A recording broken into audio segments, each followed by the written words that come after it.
Hi friends, ಜಬ್ಬಿ food ಫ್ಯಾಕ್ಟ್ರಿಗೆ ತಮಗೆಲ್ರಿಗೂ ಸ್ವಾಗತ ಸುಸ್ವಾಗತ. ಇವತ್ತಿನ ವಿಡಿಯೋದಲ್ಲಿ ನಾವು ಒಂದು ಇಂಟ್ರೆಸ್ಟಿಂಗ್ ರೆಸಿಪಿ ಬಗ್ಗೆ ತಿಳ್ಕೊಳ್ಳೋಣ. ಅದೇನಂತ ಹೇಳಿದರೆ ಸ್ಟಫ್ಡ್ ಹಾಗಲಕಾಯಿ, ತುಂಬಿದ ಹಾಗಲಕಾಯಿ ಅಥವಾ ಹಿಂದಿಲಿ ಇದಕ್ಕೆ ಭರುವ ಕರೆಲ ಅಂತ ಹೇಳ್ತೇವೆ. ಇದು ತುಂಬ ಟೇಸ್ಟಿಯಾಗಿರುತ್ತೆ ಫ್ರೆಂಡ್ಸ್. ಹಾಗಲಕಾಯಿ ಯೂಶ್ವಲಿ ನಮ್ಮ ಡೈನಿಂಗ್ ಟೇಬಲ್ ಮೇಲೆ ಬಂದರೆ ಎಲ್ಲರ ಮುಖ ಹಿಂಡ್ಕೊಳ್ಳುತ್ತೆ.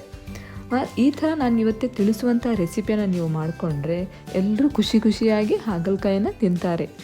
ನಡೀರಿ ಈ ರೆಸಿಪಿಯನ್ನು ಮಾಡೋದು ಹೇಗೆ ಅಂತ ನೋಡುವ ಇವತ್ತಿನ ವಿಡಿಯೋದಲ್ಲಿ. ನಾನಿಲ್ಲಿ 3 ಹಾಗಲಕಾಯಿನ ಚೆನ್ನಾಗಿ ತೊಳ್ಕೊಂಡು ತಗೊಂಡಿದ್ದೇನೆ. ಇದ್ರ ಮೇಲೆ ಒಂದು ಕಟ್ಟನ್ನು ಹಾಕ್ತಾ ಇದ್ದೇನೆ. ಯಾಕಂತ ಹೇಳಿದ್ರೆ ಈ ಹಾಗಲಕಾಯಿ ಒಳಗಿರುವಂತಹ ಎಲ್ಲ ಬೀಜನ ತೆಗಿಲಿಕ್ಕೋಸ್ಕರ ಇದ್ರ ಮೇಲೆ ಒಂದು ಕಟ್ಟನ್ನು ಹಾಕಿ, ಟಾಪ್ ಮತ್ತು ಬಾಟಮ್ ಬಿಟ್ಟು ಮಿಡ್ಲಲ್ಲಿ ಕಟ್ಟನ್ನು ಹಾಕಿ ಇದರೊಳಗಿರುವಂತಹ ಎಲ್ಲ ಬೀಜವನ್ನು ತೆಗೀರಿ. ಬೀಜವನ್ನು ನಾವಿಲ್ಲಿ ಎಸಿಬಾರ್ದು. ಅದು ಮುಂದೆ ವಿಡಿಯೋದಲ್ಲಿ ಎಲ್ಲಿ ಯೂಸ್ ಮಾಡೋದು ಅಂತ ಹೇಳಿ ನಾನು ನಿಮಗೆ ಹೇಳ್ತೇನೆ. ಪೂರ್ತಿ ವಿಡಿಯೋನ ನೋಡಿ ಚೆನ್ನಾಗಿ ಸ್ಪೂನನ್ನು ಯೂಸ್ ಮಾಡಿಬೇಕಾದ್ರೆ ನೀವು ಇದರೊಳಗಿನ ಬೀಜವನ್ನು ತೆಗಿಬೋದು. ನಾನಿಲ್ಲಿ ನನ್ನ ಕೈಯಿಂದನೇ ತೆಗಿತಾ ಇದ್ದೇನೆ. ಆಮೇಲೆ ಈ ಹಾಗಲಕಾಯಿ ಒಳಗೆ ಸ್ವಲ್ಪ ಉಪ್ಪನ್ನು ಹಾಕಿ 15 ಮಿನಿಟ್ಸ್ ತನಕ ಇದನ್ನು ಮುಚ್ಚಿ ಮ್ಯಾರಿನೇಟ್ ಮಾಡೋದ್ರಿಂದ ಇದರೊಳಗಿರುವಂತಹ ಕಹಿ ಅಂಶ ಸ್ವಲ್ಪ ಕಡಿಮೆ ಆಗುತ್ತೆ ಹೀಗೆ ಮಾಡೋದ್ರಿಂದ. ಆಮೇಲೆ ಬೇಕಾದರೆ ನೀವು ಸ್ವಲ್ಪ ಇದರ ಸಿಪ್ಪೆಯನ್ನು ಬೇಕಾದರೆ ತೆಗೆದುಕೊಳ್ಬೋದು, ಕಹಿ ಇನ್ನೂ ಕಡಿಮೆ ಆಗುತ್ತೆ. ನಮಗೆ ಕಹಿ ತಿಂದ ಅಭ್ಯಾಸ ಇದೆ, ಅದಕ್ಕೋಸ್ಕರ ಇದನ್ನು ಸಿಪ್ಪೆಯನ್ನು ಇಟ್ಕೊಂಡೇ ಇದನ್ನು ಕುದಿಸ್ಕೊಳ್ತಾ ಇದ್ದೇನೆ. ಸ್ವಲ್ಪ ನೀರಲ್ಲಿ ಇದನ್ನು ಕುದಿಸ್ಕೊಳ್ಳಿ, ಉಪ್ಪು ನೀರಲ್ಲಿ. ಬೇಕಾದರೆ ನೀವು ಇದನ್ನು ಸ್ಟೀಮ್ ಕೂಡ ಮಾಡ್ಬೋದು. ನಾನಿಲ್ಲಿ ಸ್ವಲ್ಪ ನೀರು ತಗೊಂಡು ನನ್ನ ಈ ಹಾಗಲಕಾಯಿನ ಕುದಿಸ್ಕೊಳ್ತಾ ಇದ್ದೇನೆ. ನಾವಿಲ್ಲಿ 75% ನಮ್ಮ ಹಾಗಲಕಾಯಿನ ಕುದಿಸ್ಕೊಳ್ಬೇಕು. ಯಾಕಂತ ಹೇಳಿದ್ರೆ ಮುಂದೆ ನಾವು ಇದನ್ನು ಫ್ರೈ ಮಾಡ್ತೇವೆ, ಅದಕ್ಕೋಸ್ಕರ 75% ಕುಕ್ ಮಾಡ್ಕೊಳ್ಳಿ ಅಷ್ಟೇ. ಸಿಪ್ಪೆ ತೆಗೆದಾಗಿದ್ದರೆ ಸ್ವಲ್ಪ ಬೇಗನೆ ಬೇಯುತ್ತೆ, ಸಿಪ್ಪೆ ಇದ್ದರೆ ಸ್ವಲ್ಪ ಲೇಟ್ ಆಗುತ್ತೆ. ನನಗಿಲ್ಲಿ 10 ಮಿನಿಟ್ಸ್ ತೊಗೊಳ್ತಿದ್ರು ಬೇಯಲಿಕ್ಕೆ. ನೋಡಿ, ಇದು ಸ್ಟಫಿಂಗ್ಗೋಸ್ಕರ ನಮಗೆ ಏನೆಲ್ಲ ಮಸಾಲೆ ಬೇಕು ಅಂತೇಳಿ ಕ್ವಿಕ್ಕಾಗಿ ನೋಡ್ಕೊಳ್ಳಿ. ಮುಂದೆ ನಾನು ವಿಡಿಯೋದಲ್ಲಿ 1 by 1 ನಿಮಗೆ ತಿಳಿಸ್ತಾ ಹೋಗ್ತೇನೆ. ನೋಡಿ, ನಾವು ಬೀಜವನ್ನು ಹಾಗಲಕಾಯಿ ಬೀಜವನ್ನು ಆಗ ತೆಗೆದಿಟ್ಕೊಂಡಿದ್ವಲ್ಲ, ಆ ಹಾಗಲಕಾಯಿ ಬೀಜವನ್ನು ನಾವಿಲ್ಲಿ ಸ್ಟಫಿಂಗ್ಗೆ ಯೂಸ್ ಮಾಡ್ಕೊಳ್ತೇವೆ. ಒಂದು ಫ್ರೈಯಿಂಗ್ ಪ್ಯಾನಲ್ಲಿ 2 ಟೇಬಲ್ ಸ್ಪೂನ್ನಷ್ಟು ಕುಕ್ಕಿಂಗ್ ಆಯಿಲ್ ಹಾಕ್ಕೊಂಡು ಇದರೊಳಗೆ ನಾವು ಈರುಳ್ಳಿಯನ್ನು ಹಾಕ್ಕೊಳ್ತಾ ಇದ್ದೇವೆ. ಈರುಳ್ಳಿ ನಾವು ಸ್ವಲ್ಪ ಜಾಸ್ತಿನೇ ಹಾಕ್ಕೊಳ್ಬೇಕಾಗುತ್ತೆ. ಯಾಕಂತ ಹೇಳಿದರೆ ಈರುಳ್ಳಿ ಸ್ವೀಟ್ ಆಗಿರುತ್ತಲ್ವ, ಹಾಗಲಕಾಯಿಗೆ ಸ್ವಲ್ಪ ಕಹಿ ಇರೋದ್ರಿಂದ ಈಕ್ವಲ್ ಆಗಿಬಿಡುತ್ತೆ. ಎರಡು ಕಹಿ ಮತ್ತು ಸ್ವೀಟ್ ಸೇರಿಕೊಂಡು ನಮಗೆ ಒಂದು ಒಳ್ಳೆ ಟೇಸ್ಟ್ ಕೊಡುತ್ತೆ. ಆಮೇಲೆ ಸ್ವಲ್ಪ ನಾವಿಲ್ಲಿ ಕೊತ್ತಂಬರಿ ಹಾಕ್ಕೊಂಡು ಇಟ್ಕೊಂಡಿರುವಂತಹ ಹಾಗಲಕಾಯಿ ಬೀಜವನ್ನು ಇದರಲ್ಲಿ ಹಾಕ್ಕೊಂಡು ಹುರ್ಕೊಳ್ಳುವ.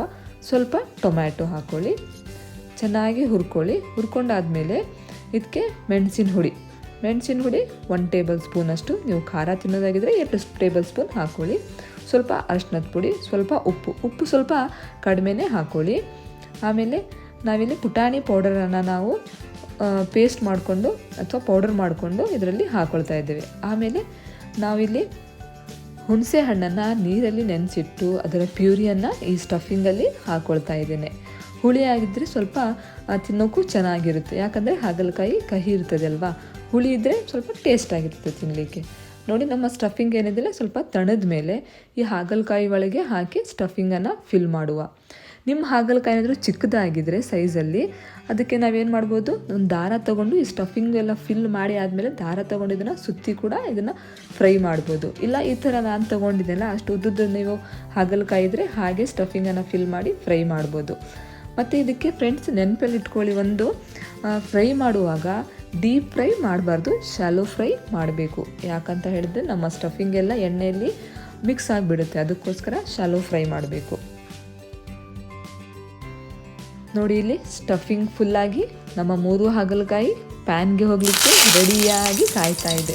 ಪ್ಯಾನಲ್ಲಿ ಸ್ವಲ್ಪ ಎಣ್ಣೆ ಹಾಕ್ಕೊಳ್ಳಿ. ಎಣ್ಣೆ ಹಾಕ್ಕೊಂಡು ಕರಿಬೇವು, ಅದು ಆಪ್ಷನಲ್, 3 ಹಾಗಲಕಾಯಿನ ಇಟ್ಕೊಂಡು ಚೆನ್ನಾಗಿ ಇದನ್ನ ಫ್ರೈ ಮಾಡ್ಕೊಳ್ಳಿ. ಮೇಲೆ ಕೆಳಗೆ ಅಕ್ಕಪಕ್ಕ ಎಲ್ಲ ಕಡೆ ಚೆನ್ನಾಗಿ ಫ್ರೈ ಮಾಡ್ಕೊಳ್ಳಿ. ಗೆಳೆಯರೆ, ಈ ಹಾಗಲಕಾಯಿ ಏನಿದೆಯಲ್ಲ ತುಂಬ ಆರೋಗ್ಯಕ್ಕೆ ಒಳ್ಳೆಯದು. ಇದು ನಮ್ಮ ಕಿಡ್ನಿ ಸ್ಟೋನನ್ನು ಬ್ರೇಕ್ ಡೌನ್ ಮಾಡಿ ಯೂರಿನ್ ಮೂಲಕ ಹೊರಗೆ ಹಾಕುತ್ತೆ. ಅದಾದಮೇಲೆ ನಮ್ಮ ಶುಗರ್ ಲೆವೆಲನ್ನು ಡೌನ್ ಮಾಡುತ್ತೆ. ಕ್ಯಾಲ್ಶಿಯಂ ಕೂಡ ಇದೆ ಇದರಲ್ಲಿ, ವಿಟಮಿನ್ ಸಿ ಕೂಡ ಇದೆ ಮತ್ತು ವಿಟಮಿನ್ ಬಿ ಕೂಡ ಇದರಲ್ಲಿ ಇದೆ. ಹಾಗಲಕಾಯಿ ತಿನ್ನಲಿಕ್ಕೆ ಇಷ್ಟಪಡದೇ ಇರೋರು ಈ ಥರ ಮಾಡಿಕೊಂಡು ತಿನ್ನಿ, ತುಂಬ ಟೇಸ್ಟಿಯಾಗಿರುತ್ತೆ ಇದು.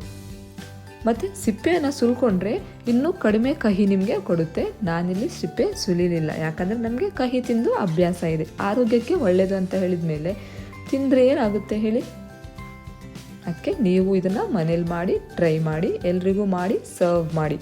ನನ್ನ ಇವತ್ತಿನ ವಿಡಿಯೋ ನಿಮಗೆ ಇಷ್ಟ ಆದಲ್ಲಿ ನನ್ನ ವಿಡಿಯೋಗೆ ಒಂದು ಲೈಕ್ ಕೊಡಿ.